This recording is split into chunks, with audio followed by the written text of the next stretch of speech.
Assalamualaikum warahmatullahi wabarakatuh. Perkenalkan, nama saya Sri Purnamasari dengan NIM A1A1240064.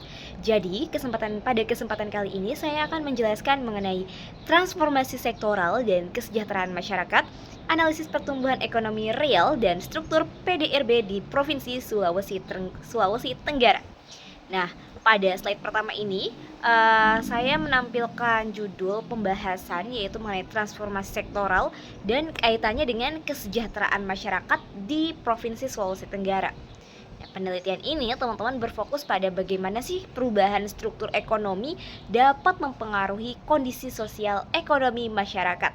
Oke, di slide selanjutnya ini kita bakalan melihat latar belakang penelitian Provinsi Sulawesi Tenggara.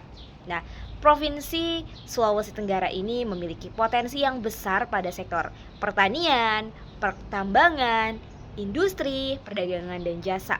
Nah, selain itu ada hilirisasi yang meningkatkan atau mendorong peningkatan PDRB. Namun, pertumbuhan tersebut nih masih bersifat padat atau modalnya tuh sehingga belum mampu menyerap tenaga kerja secara maksimal. Akibatnya muncul fenomena jobless growth yang dimana pertumbuhan ekonomi lebih tinggi tetapi belum diikuti dengan pemerataan kesejahteraan masyarakat. Nah, sekarang kita lihat di rumusan masalahnya. Di rumusan masalah kali ini itu yang pertama, bagaimana sih tren PDRB? Yang kedua, apakah transformasi ekonomi yang terjadi menunjukkan industrialisasi? Nah, yang ketiga, bagaimana dampaknya terhadap kesejahteraan masyarakat dari IPM, tingkat pengangguran terbuka, kemiskinan, dan Gini rasio. Dan yang keempat ini, bagaimana arah kebijakan yang tepat supaya transformasi sektoral memberikan manfaat yang lebih luas.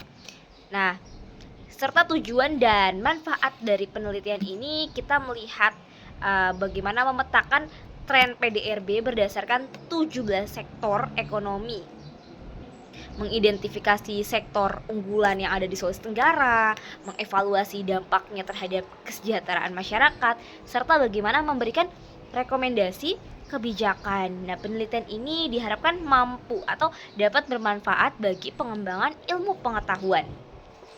Oke, di slide kelima ini ada pelaksanaan wawancara. Dan di mana pelaksanaan wawancara ini kita lakukan langsung menggunakan metode in-depth interview yang dimana berlangsung selama kurang lebih 30 menitan dengan suasana yang kondusif, sehingga informasi yang kami peroleh tuh cukup lengkap dan sesuai dengan tujuan penelitian. Nah, slide berikutnya lagi ini kita melihat temuan yang kita dapatkan setelah wawancara. Di mana kita menemukan bahwa sektor pertanian ini masih menjadi sumber mata pencaharian utama masyarakat desa. Bantuan pupuk bersubsidi dari pemerintah. Selain itu, pada musim tertentu masyarakat mencari pekerjaan tambahan sebagai buruh bangunan untuk menambah pendapatan. Kendala utama yang masih dihadapi adalah pemasaran hasil panen karena petani masih bergantung pada pengepul sehingga harga jual sering kali rendah. Oke, selanjutnya kita melihat analisis tematiknya, yang dimana hasil analisis ini didominasi sektor pertanian, peran subsidi dalam meningkatkan kesejahteraan, diversifikasi pekerjaan musiman, hambatan pemasaran melalui pengepul, rendahnya literasi ekonomi, serta harapannya agar sektor pertanian menjadi prioritas pembangunan.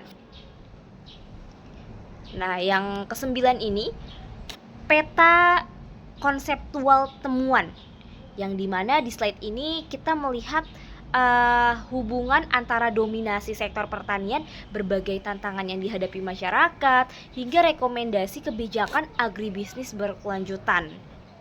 Nah, yang terakhir dari kesimpulannya ini serta rekomendasinya, transformasi ekonomi di Sulawesi Tenggara perlu didukung dengan kebijakan yang lebih inklusif tentunya. Beberapa rekomendasi yang diberikan antara lain memperkuat kelembagaan dan koperasi tani, memberikan sistem pemasaran hasil pertanian melalui pasar langsung maupun platform digital, serta mengembangkan agroindustri agar mampu menyerap tenaga kerja serta meningkatkan literasi ekonomi masyarakat sehingga petani dapat lebih memahami peluang ekonomi yang ada di sekitarnya. Demikian presentasi dari saya. Wassalamualaikum warahmatullahi wabarakatuh.